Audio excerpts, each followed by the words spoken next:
Okay people, so today is Exmouth Day and Ningaloo Reef Day. So we're taking a trek out there to see what we can see, and come along if you want to check it out with me.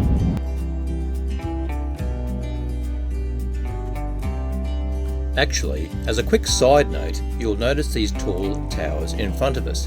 These are VLF Towers, very low frequency towers, and these were used as part of the US naval base that used to be here, most active I believe during the 70s and 80s, to communicate with submarines. Today it is still active as an Australian communication station, and these towers stand in heights from 304 metres to 364 metres. You will also find here the naval pier for diving, which is excellent. So quite a colourful history, the township of Exmouth as well.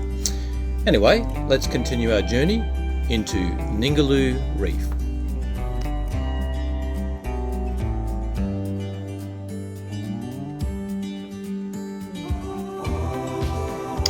When you get to your first snorkeling site called Lakeside, great spot, which we're heading to now, you'll also find the Malaring, I think I'm saying that right, Discovery Centre. Also quite interesting and a lot of information to check out and read before you start your snorkeling day, so definitely worth the stop.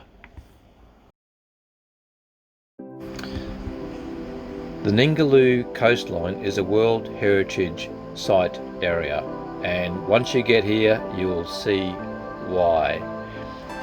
As far as Australia is concerned, you can just step right off the beach and start snorkeling, as opposed to on the other side of the country you've got the Great Barrier Reef, where in the most part you have to jump on a boat and get out to see it.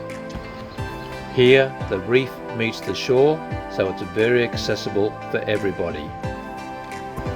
And of course, if you're not into snorkeling, there's also plenty of terrific little beaches. You can just go swimming, or gentle walks, or just chillaxing on the beautiful white sands. Well, enough of my professional sounding commentary. Let's cross back to me on the beach.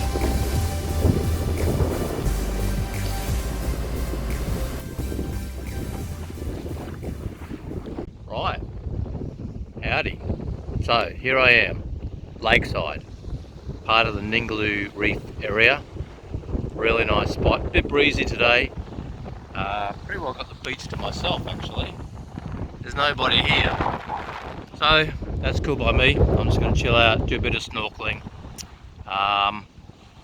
and enjoy the day. Right, so I've chucked on my wetty, as you can see, and it's time to go for a snorkel.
The beauty about these spots is that every day you could come here and see something different.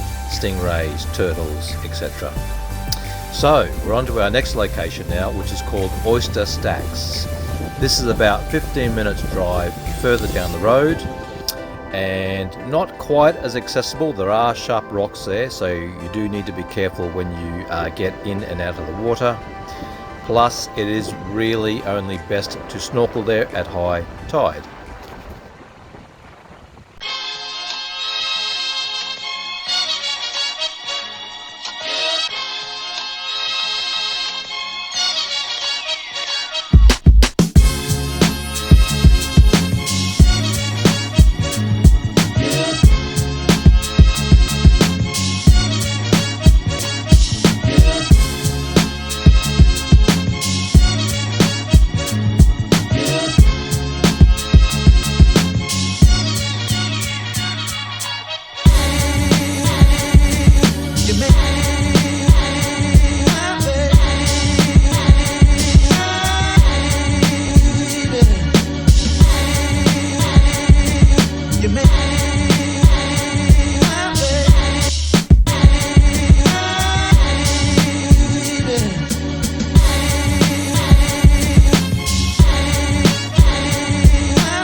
So I thought I needed. Thought I needed. So I thought I needed.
Yeah, so guys, if you come into the Cape Range National Park, which is basically Ningaloo Reef for snorkeling and other activities, you can obviously do a day pass for one car, which is currently $15 Australian, or you can get a 5-day pass, which is what I've done, and that cost me $25 Australian, and of course, which I think's fine, $5 a day. I don't really like to pay to go and see nature, but as long as it's kept reasonable and respectful and not about profiteering, then I'm okay with it. Money goes towards upkeep, I guess, as well as other costs. I'm assuming the state government also chips in, or the federal government, since they are national parks. Anyway, once you've got your ticket, if you want, you can put on your dash, of course, or hang it up on your rear view mirror like that.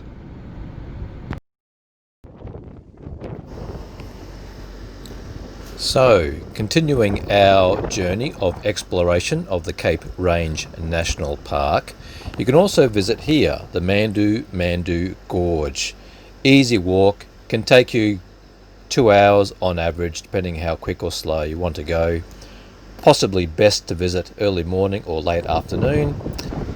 And once you have finished your exploration and strolling along the riverbed of the gorge, you can simply head back out, and there's plenty more beaches to explore along the coastline.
A dingo.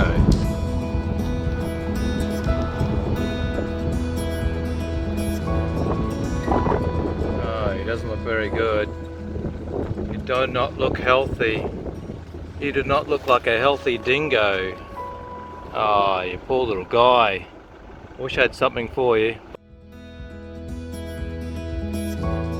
Depending on the time of the year or the time of the day, there is plenty of wildlife to be seen in this Ningaloo area, including birds, lizards, kangaroos, emus, and of course this rare species, the majestic kite surfer.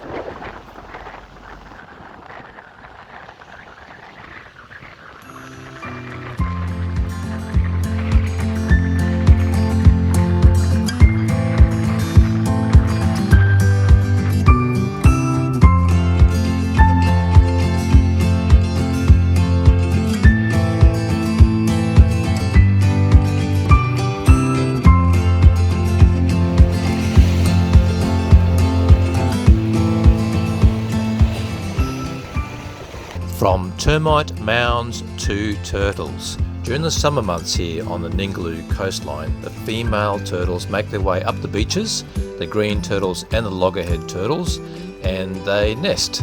They lay their eggs, and approximately 2 months later, the small turtles hatch, and off they go and head into the sea.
Well, time to bid you a fond farewell. I leave you with scenes from the Flaming Head Lighthouse, which is named after the Dutch sea captain who explored this area over 300 years ago in 1696, and the lighthouse itself was built in 1912. Anyway, enjoy the glorious views and the sunset over Ningaloo Reef, and I shall catch you next time.